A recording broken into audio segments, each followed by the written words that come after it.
ప్రభు అయిన క్రీస్తు యేసు నామములో సహోదరులకు సహోదరులందరికీ వందనములు. అందరూ బాగున్నారు అని ఆశిస్తున్నాము, ప్రార్థిస్తున్నాము కూడా. కొద్ది రోజులు, మరి 1-2 రోజులే, మరి ఎక్కువ కాదు, మరి కొన్ని వీడియోలు యూట్యూబ్ ద్వారా ప్రచురమైనవి, ఒకరి ఛానల్ ద్వారా. దీంట్లో ఉన్న 1-2 అంశాలను గురించి మాట్లాడటానికి మీ ముందుకు వస్తున్నాను. క్రైస్తవులందరూ కూడా జాగ్రత్తగా మరి ఆలకించవలసిందిగా మనవి చేస్తున్నాను. ఎవరికి విరోధమైనటువంటిది కాదు, ఎవరు మనకు విరోధులు లేరు. మన సిద్ధాంతాలను మనం పాటించుకుంటూ వెళ్ళాలి. ఇక్కడ దేని గురించి మాట్లాడుతున్నామనంటే, మరి ఒక సోదరుడు క్రాంతి అనే వ్యక్తి తన ఛానల్ నుంచి మరి ముందు ఒక సోదరుని, మరలా ఒక సోదరుని విజయప్రసాద్ రెడ్డి గారిని పిలిచాడు. మరి క్రాంతి గారు మరి హైందవ సమాజానికి చెందినటువంటి వారు. సరే, మంచిదే, వారిని మనం గౌరవిస్తున్నాం. విజయప్రసాద్ రెడ్డి గారు ఆయన ఒక ఎవాంజలిజం చేస్తున్నట్టుగానే ఉంటారు. అందరికీ మరి సవాళ్ళు విసురుతూ ఉంటారు వాక్యం ద్వారా. సంతోషకరమైనటువంటివి ఇప్పుడు దాకా చూసాం. ఎవరు ఏ విధమైనటువంటి ప్రశ్నలు వేసినా వాటికి జవాబులు చెప్తాము అనేటువంటి ధీమాతో ఇక రకరకాలుగా కూడా మాట్లాడటం అనేది జరుగుతూ వస్తుంటుంది. ఎన్ని సవాళ్ళు విసిరినా, ఏ విధంగా ఒకవేళ బోధ చేయాలనేసి వచ్చినా బోధ బాగానే చేస్తారు, మంచిదే, తప్పేం లేదు. కానీ కొన్ని విషయాల్లో ఎక్కడైనా మనం పడిపోతామేమో అనే విషయాన్ని గమనించుకుంటూ మాట్లాడాలి. ఎవరైనా, ఎంత గొప్ప సేవకులైనా, ఎంతటి గొప్ప సువార్థికులైనా, దేవుని విషయం, బైబిల్ విషయం మాట్లాడేటప్పుడు, అంతేకాకుండా మరి మైక్ ముందు వచ్చి మరి సమాజాన్ని ఎదుర్కొంటున్నప్పుడు ఎంత జాగ్రత్తగా మాట్లాడాలనో అంత జాగ్రత్తగా మాట్లాడితే మంచిది. మాటలు అధికంగా ఉన్నప్పుడు లోపం లేకుండా ఉండదనేసి వాక్యమే చెప్తుంది. ఇక్కడ దాని గురించే మనము ప్రస్తావిస్తున్నాం. ఏంటి ప్రస్తావన అని అంటే, ఆ సోదరుడు ముందు ప్రైజ్లాడన్నాడు. సరే, మన సోదరుడు విజయప్రసాద్ రెడ్డి గారు కూడా మరి ఆ ప్రైజ్లాడన్నాడు. అసలు ప్రైజ్లాడంటే ఏంటి? దేనికి ప్రైజ్లాడ్? వేరే వాళ్ళతో చెప్తున్నాం. ప్రభువును స్తుతించటం అనేది ప్రైజ్ ద లార్డ్. ఎవరి ద్వారా స్తుతిస్తున్నావు? ఎవరితో స్తుతిస్తున్నావు? ప్రైజ్ ద లార్డ్ అనేది ఎవరితో అనాలి? మొట్టమొదటిది జై శ్రీరామ్ అన్నాడు ఈయన, ఎవరు? క్రాంతి గారు. ఆయన అన్న తర్వాత ఈయన కూడా నాకేం అభ్యంతరం లేదు, మీకు మంచిది అన్నప్పుడు, నాకు మంచిది అన్నప్పుడు, మీరంటే నాకు ఇష్టం ఉన్నప్పుడు నేను జై శ్రీరామ్ అనటంలో తప్పు లేదనేసి సమర్థించుకోవడం, ఇది కొంచెం క్రైస్తవ సమాజంలో కొంచెం ప్రశ్నలు రేకిస్తున్నాయి. నవ్వుల పాలు కాకూడదు ఎవరు కూడా. దీన్ని చూసి మనం అంటే కూడా తప్పు లేదనేసి లీడర్ని చూసి కొంతమంది డిసైపుల్స్ ఫాలో చేస్తారు, శిష్యులు గురువుని చూసి. అది రైటా రాంగా అనేది మొట్టమొదటిగా మనకే, మన దృష్టికి దేవుడు తీసుకుని వస్తున్నాడు. ఇతరులతో నీకు పొత్తు ఏంటి? అసలు ఫస్ట్ ఆఫ్ ఆల్ ఇంటర్వ్యూస్ ఇవ్వాలనా? అవసరమా? క్రైస్తవులతో సవాలు చేయండి. ఎవరైనా కానీ విజయ్ ప్రసాద్ రెడ్డి గారు కానీ ఇంకా ఏ సహోదరులైనా కానీ సేవకులైనా కానీ క్రైస్తవుల దగ్గర వచ్చి ఈ సవాళ్ళు ఉండేటువంటి యొక్క వాక్యానికి సంబంధించినవి వాళ్ళతో మాట్లాడాలి. చర్చిల్లో మాట్లాడండి. బయట ఎక్కడ కూర్చొని ఇంటర్వ్యూలు ఎందుకు? ఇంటర్వ్యూలు చేయమని చెప్పినాడా? అంటే మన వాయిస్ అందరికీ, మన గళం అందరికీ వినిపించాలనేసి ఏమైనా ఉందా? అందరికీ ఇది సువార్త అంటే వాళ్ళతో పాటు మాట్లాడటానికి అంటే ఆయన ప్రైజ్లాడు ప్రైజ్లాడు వాళ్ళతో ఏంటి అనేది? వాళ్ళతో గుడ్ మార్నింగ్ చెప్పండి, గుడ్ ఈవినింగ్ చెప్పండి, నమస్కారం అని చెప్పండి, నమస్తే అని చెప్పండి, శుభోదయం అని చెప్పుకోండి. తెలుగులో రకరకాల పదాలు ఉన్నాయి. మన దీనికి సంబంధించినది క్రైస్తవ సమాజంలో వారి మధ్య వాళ్ళు ఉపయోగించుకునేటువంటి పదం అనేటువంటి ప్రైజ్ ద లార్డ్.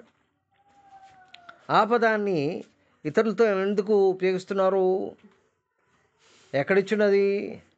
వారితో మీకు పొత్తు ఏమిటి అంటే అట్లాంటి విషయాలలో, మత సంబంధమైనటువంటి విషయాలను వారితో మాట్లాడాల్సినంత అవసరం వచ్చింది కదా.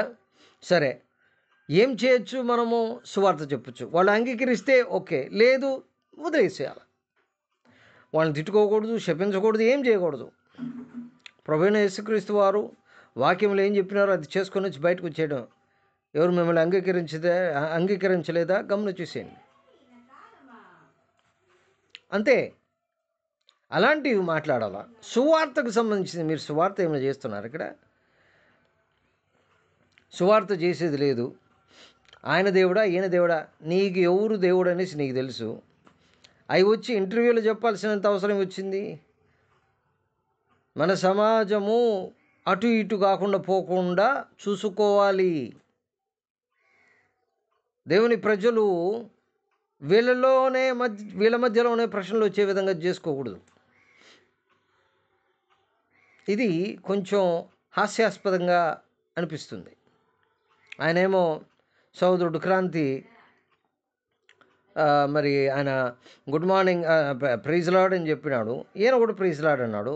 ఆ ప్రైజ్ లార్డ్ దీనికి ముందు ఇంకొక సోదరుడు కూడా ఇదే విధంగా చర్చలోకి వచ్చి ప్రైజ్ లార్డ్ చాలాసార్లు చెప్పడం అనేది జరిగింది. ఎందుకు చెప్పాలా? దేవుని నామాన్ని మనం దూషించినట్లు అవుతుంది. It is a kind of a blasphemy. ఎందుకు అనవసరంగా నవ్వులు పాలు చేసుకుంటున్నారు మిమ్మల్ని మీరే? మరి క్రైస్తవ సమాజాన్ని కూడా వాక్యం ఎడిదిరి నవ్వుల పాలు కాదు, అది దేవుడు ఎప్పుడో లిఖించేశాడు. లాస్ట్గా అయ్యేది నవ్వుల పాలు అయ్యేది మీరే. ఎవరైతే ఈ విధంగా ఇట్లాంటి ఇంటర్వ్యూలలో పాల్గొంటున్నారో సువార్తకు సంబంధించింది మీరు బహిరంగంగా సువార్త చేయగలిగితే చేయడం మంచిది, లేదా చర్చిలలో చేసుకోవడం మంచిది. ఎవరైనా ఏమైనా అడిగినారు అంటే ఈ టీవీలలో వాటికి దూరంగా ఉండటం మంచిది. పబ్లిసిటీ కాదు ఇది. దేవుని యొక్క వాక్యానికి పబ్లిసిటీ అవసరం లేదు. బైబిల్కి పబ్లిసిటీ అవసరం లేదు. యేసుక్రీస్తు వారికి పబ్లిసిటీ అవసరం లేదు. ఆయన నామము సర్వ మానవాళికి ప్రచురించబడినది. అంగీకరించిన వారు కొందరున్నారు, అంగీకరించిన వారు అనేక మంది ఉన్నారు. 1 తిమోతి 3:16 చూస్తే అంతటా వ్యాపించబడింది దేవుని యొక్క సువార్త. యేసుక్రీస్తు వారి గురించి సర్వము తెలుసు, నలుమూలలా వాక్యం వెళ్ళిపోయింది. అక్కడ వీళ్ళకి అందలేదు, వాళ్ళకి తెలియలేదు, వీళ్ళకి తెలియలేదు. తెలిసినా రోమ పత్రికలో మనం చదివినట్లయితే తెలిసినప్పటికీ కూడా వారు దేవుని అనుసరించుట మానిత్రి అనే విషయాన్ని మనం గ్రహించవచ్చు. దేవుడు ఎవరో అని వాళ్ళందరికీ తెలుసు, కానీ వారు తెలియనట్లుగానే నటిస్తున్నారు అనే విషయాన్ని మనం రోమా పత్రిక 1వ అధ్యాయంలో మనం చూడవచ్చు. మనం అర్థం చేసుకోవాలి. మరి మనం ఏం చెప్తున్నాము? నటించే వాళ్ళ దగ్గర మనం జాగ్రత్తగా ఉండాలి. ఏమీ తెలియనటువంటి వారి దగ్గర పోయేసి వాక్యం చెప్తే మంచిది. వారు దాన్ని అంగీకరించవచ్చు, అంగీకరించటానికి భయపడి కొంచెం వెనకాడొచ్చు. అది దేవుని సమయంలో వారికి దర్శనమిచ్చి ఎప్పుడు వారిని లాక్కుంటాడు. వాక్యం అనేది ఒకసారి మన దగ్గర నుంచి వెళ్ళాలి. ఎవరికి? వాక్యం వినని వారికి, లేకపోతే అర్థం కాని వారికి చెప్పాలి. ఆల్రెడీ వాక్యం తెలిసి కొంతమంది బైబిల్ బాగానే చదివి ఉంటారు, మన దగ్గరకు వచ్చి మనల్ని పిలిపిస్తారు. మనకేది తెలియనట్లుగా వారికి ఏది తెలియనట్లుగా మన దగ్గర నుంచి మాటలు రప్పించడానికి కొరకు. మన దగ్గరికైనా కానీ ఏదైనా పొరపాట్లు జరిగినాయంటే వాటిని గురించి అప్పుడు వాళ్ళు విజృంభిస్తారు. ఇప్పుడు ఒక అవకాశం ఇచ్చాడు మన సహోదరులు విజయప్రసాద్ రెడ్డి గారు. ఏంటి అంటే, క్రాంతి గారు పలకడానికి ఇతర మన సహోదరులు, అంటే హిందూ సమాజానికి సంబంధించినటువంటి వారు, మన హైందవ సహోదరులు సహోదరులు ప్రశ్న, విజయప్రసాద్ రెడ్డి గారు అంత మంచి వాక్యం చెప్పా, ఆయనే జై శ్రీరామ్ అన్నాడు, మీకేమొచ్చింది అనేటువంటి ప్రశ్నలు కూడా వస్తాయి. ఎవరు ఏది అనేది మనకు ఇప్పుడు సమస్య అవునా కాదా అంటే సమస్యే. ప్రైజ్ లార్డ్ అన్నాం, అది కూడా సమస్యే. ఎవరు తనాలి? నీ సహోదరులు తనాలి. ఎవరు అంటే హైందవులు నీ సహోదరులు కాదా? మహమ్మదీయులు నీ సహోదరులు కాదా? బుద్ధిస్టులు మీ సహోదరులు కాదా? బౌద్ధ మతస్థులు అందరూ సహోదరులు అయి ఉండొచ్చు. కానీ ఇక్కడ విశ్వాసుల మధ్యలోనే ఆ యొక్క మాటను మనం ఉపయోగించాలనే విషయం గమనించాలి. మొట్టమొదటిది ఏంటి? ప్రైజ్ లార్డ్ అనే మాటను కూడా, దీనిని కూడా విశ్వాసులు అని చెప్పుకుంటూ ఉన్నారు అనేది కాదు, విశ్వాసులు అనేటువంటి నిర్ధారణ పొందినటువంటి వారి మధ్యలోనే ఈ పదము వాడాలి. ప్రైజ్ ద లార్డ్ అనేటువంటిది ఎవరితో అంటే వాళ్ళతో వాడకూడదు. అంటే మిగతా వాళ్ళు సాతానులు కాదు, విరోధులు కాదు, శత్రువులు కాదు. కానీ క్రైస్తవ సంబంధితులు కానప్పుడు, క్రైస్తవేతరులు అయినప్పుడు వారితో మనం అది ఉపయోగించరాదు. మొట్టమొదటిది. రెండవది, ఆయనను ప్లీజ్ చేసేదాని కొరకు ఆయన జై శ్రీరామ్ అంటే ఈయన కూడా అనేసినాడు. మళ్ళీ దాన్ని సమర్థించుకోవడం తప్పులేదనేసి ఎట్లంటావు? నువ్వు ఎవరికి ఇచ్చావు ప్రాముఖ్యత? మరి దేవునికా, లేకపోతే నువ్వు నమ్మాను అని ఇప్పుడు దాకా వచ్చి చెప్పుకుంటూ వచ్చినటువంటి యేసుక్రీస్తునా, లేకపోతే వేరే నేను తప్ప వేరే ఒక దేవుడు నీకు ఉండకూడదు అని అన్నప్పుడు నీ నోట్లో నుంచి వేరే మాట ఎందుకు వచ్చింది? వేరే వాళ్ళని మనమేం అనట్లేదు. వాళ్ళ దేవతలను దేవుళ్ళను వాళ్ళు పూజించేటువంటి వారిని మనం విమర్శించాలని ఇక్కడ లేదు. కానీ మనది ఎక్కడికి పోయింది? మన స్టాండర్డ్స్ ఎక్కడ పోయినాయి?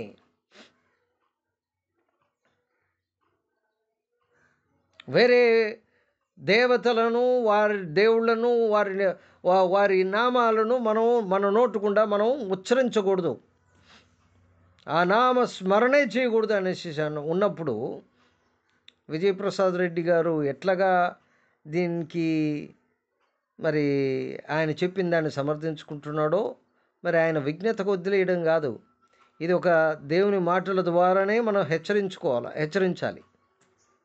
ఆయన చేసింది తప్ప రైటా ఒప్ప అని అంటే తప్పే, ముమ్మాటికి తప్పు.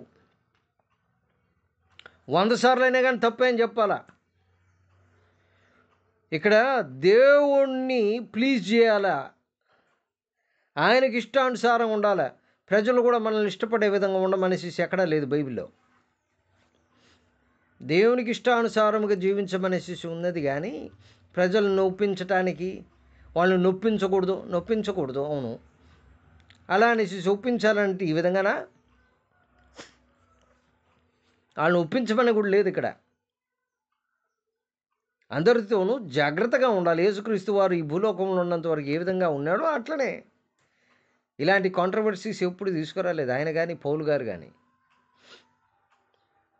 నో అంటే నో అన్నట్లు ఉండాలి, అవునంటే అవును, కాదంటే కాదు అన్నట్లుగా ఉండాలి మన మాట. వాళ్ళ కోసం తలకాయ ఉంచి చేసినామనంటే, ఒకవేళ ఇక్కడ మనం గమనించుకోవాల్సింది, ఒకవేళ సాతాను మధ్యలో ఎవరిలో అయినా దూరేదానికి అవకాశం ఉంది అనే విషయం మర్చిపోకూడదు. మనం ఎవరిలోనే దూరుతాడు. మన విజయప్రసాద్ రెడ్డి గారిని కానీ లేకపోతే ఇంకా ఎవరో ఒకరిని మనం ఏమి మాట్లాడటానికి లేదు, వాడిని విమర్శించిన అవసరం లేదు. కానీ మనల్ని మనం హెచ్చరించుకోవాలి. ఎవరిలో అయినా కానీ సాతాను వచ్చి దూరి చక్కగా వాడబడుతున్నాడు అనేసి ఎప్పుడైతే వాళ్ళకి సాతానికి నిర్ధారణ వస్తుందో వాళ్ళని ఇంకా తన వైపు మళ్ళించుకొని తన వైపు రావాల్సినటువంటి మాటలను ఆ సేవకుల్లో ఉంచి మాట్లాడించడానికి అవకాశాలు ఉన్నాయి. సమర్థించుకొని తర్వాత ఇతరులకు ఆ యొక్క మాటలను ప్రలోభపెట్టడంలో కూడా ఆశ్చర్యం ఉండదు. ఆయన మీటింగ్స్ అటెండ్ అయ్యేటువంటి వాళ్ళు ఈ విధంగా వేరే వాళ్ళు ఒకవేళ వాళ్ళ దేవుళ్ళు యొక్క పేర్లను ఉచ్చరించి మన దగ్గర కూడా ఒకవేళ ఆశించినారంటే ఈయన యొక్క అనుచరులు ఆ విధంగా ఉపయోగించారని గ్యారంటీ ఉంది. ఇక అప్పుడు ఏమవుతుంది? సమాజం మారిపోతుంది. క్రైస్తవ సమాజంలో ఒక భాగం మొదలే ఇప్పటికే చాలామంది ఈయన చాలామందిని విమర్శిస్తూ వస్తుంటాడు. చాలామంది పాస్టర్లను విమర్శిస్తూ వస్తుంటాడు. వాళ్ళు తప్పులు చేసినప్పుడు ఖండిస్తుంటాడు. తప్పే, మంచిదే. మరి నువ్వు తప్పు చేసినావు, నువ్వెట్లా తప్పు చేస్తావయ్యా? దీన్ని సమర్థించుకొని ఏదో నేను చేసింది రైట్ తప్పు అనేసి చూపించు అనేసి నేను చెప్పనవసరంలే. వాక్యం బాగా చదువుకొని అది నువ్వు చేసింది రైటా రాంగా అనేది నిరూపించుకోవాలి. దేవుని దగ్గర నిర్ధారణ పొందాలి. నేను మనిషినే, అందరూ మనుషులే. నొప్పించకూడదు అనేసి కొంతమంది కొంత సరిగ్గా గట్టిగా మాట్లాడలేకపోవచ్చేమో, కానీ మనం అందరి విషయంలో గట్టిగా మాట్లాడతాం కదా. ఇప్పుడు వేరే వాళ్ళు గట్టిగా మాట్లాడినప్పుడు మనం కూడా కొంచెం మౌనంగా ఉంటే మంచిదే. సరి చేసుకోవాలా. ఇంకోళ్ళని సరి చేశాననేసి మనం ఒక్కొక్కసారి సంతోషిస్తుంటాం కదా. వేరే వాళ్ళు మనల్ని సరి చేసేటప్పుడు మనం సంతోషించాలి.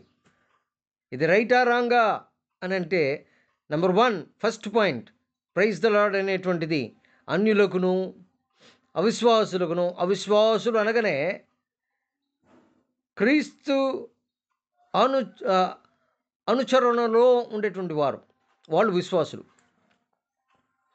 వాళ్ళు క్రైస్తవులు అయి ఉండొచ్చేమో, కానీ క్రీస్తును అనుసరించేటువంటి వాళ్ళు కాదు అంటే వాళ్ళు అవిశ్వాసులే. విశ్వాసులు అంటే ఎవరు? ఇప్పుడు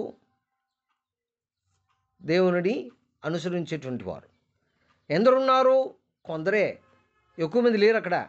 మనం అనుకుంటామేమో మేమందరం క్రిస్టియన్స్. నో, మనకంత సీన్ లేదు. ఎప్పుడు మనం అనుసరిస్తామో క్రీస్తుని అప్పుడే మన విశ్వాసులము. ఎందుకని అనుసరిస్తున్నాం? ఆయన ఎందుకు విశ్వాసం ఉంది కాబట్టి అనుసరిస్తాం. విశ్వాసం లేకపోతే ఎందుకు అనుసరిస్తాము? కాబట్టి జాగ్రత్తగా మనం గమనించుకోవాలా. ఆయన మాట్లాడాడు అనేసి అందరూ కూడా ఒకవేళ అదే విధంగా చేస్తారేమో. ఆ ఒకే ఒక పాయింట్ ఇప్పుడు ప్రైజ్ ద లార్డ్ ఎవరితో ఉపయోగించాలి? నెంబర్ 1. రెండవది, ఇతర దేవుళ్ళ యొక్క పేర్లు ఉచ్చరించడానికి వేరే వాళ్ళు ఒకవేళ మనల్ని ప్రలోభ పెడితే మనం దానిని ఉపయోగించవచ్చా లేదా అనేది జాగ్రత్తగా గమనించాలి. ఇతర దేవుళ్ళు దేవతలు దేనికి మొక్కకూడదు, వాళ్ళ నామాలు మీలో నుండి రాకూడదు కూడా. ఉచ్చరించరాదు. ఎందుకు? అందులో జై అన్నప్పుడు వాళ్ళకి సపోర్ట్ చేసినట్టే కాదా? జై అని వేరొక దేవుళ్ళు లేకపోతే దేవతల పేర్లు ఉపయోగించినప్పుడు మరి ఏం చేస్తున్నాం? వాళ్ళను కూడా మనం హెచ్చిస్తున్నామా, పూజిస్తున్నామా? ఏంటది అర్థం చెప్పాలి ముందు. మనం ఏదో మాట్లాడేసేసాము, సమర్థించేసినాము. ఇంకోళ్ళకి దెబ్బ తగలకుండా, వాళ్ళకి దెబ్బ తగిలినా తగలకపోయినా అంటే వాళ్ళని దెబ్బ కొట్టాలనేసి వాక్యం ఎక్కడ చెప్పలేదు. కానీ అసలైన దెబ్బ తగులుతుంది కాబట్టి హెచ్చరిక ఇవ్వాలి. మరి దానికి సంబంధించినటువంటి వీడియోలోనే తర్వాత వేరేగా చేశారు వేరే వాళ్ళు. మరి హనీ జాన్సన్ గారు, తర్వాత అనిల్ కుమార్ గారు మరి వచ్చి మాట్లాడటం కూడా జరిగింది. మరి ఇంకా దాని గురించి ఇంక చర్చలు మొదలవుతూ ఉంటాయి. కానీ ఇక్కడ మాత్రం సమర్థించడానికి ఏదీ లేదు. ఇది తప్పు, ఒప్పుకోవాల్సిందే. మన సోదరులు ఎవరు? విజయప్రసాద్ రెడ్డి గారు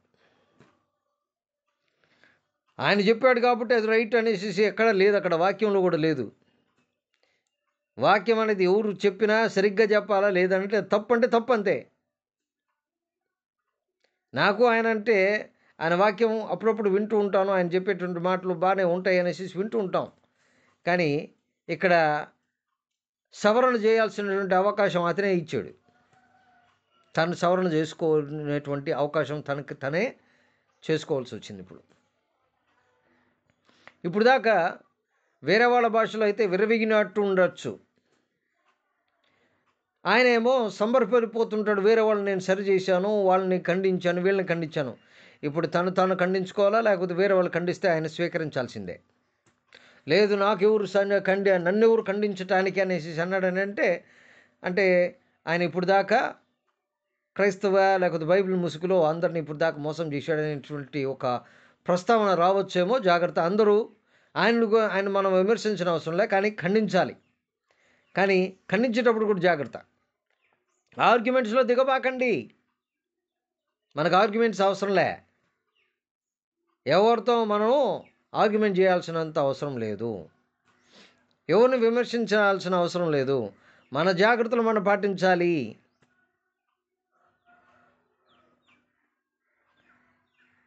ఇది మాత్రం జాగ్రత్తగా గమనించవలసిందిగా నా ప్రియ క్రైస్తవ సహోదరులని అందరినీ హెచ్చరిస్తున్నాను.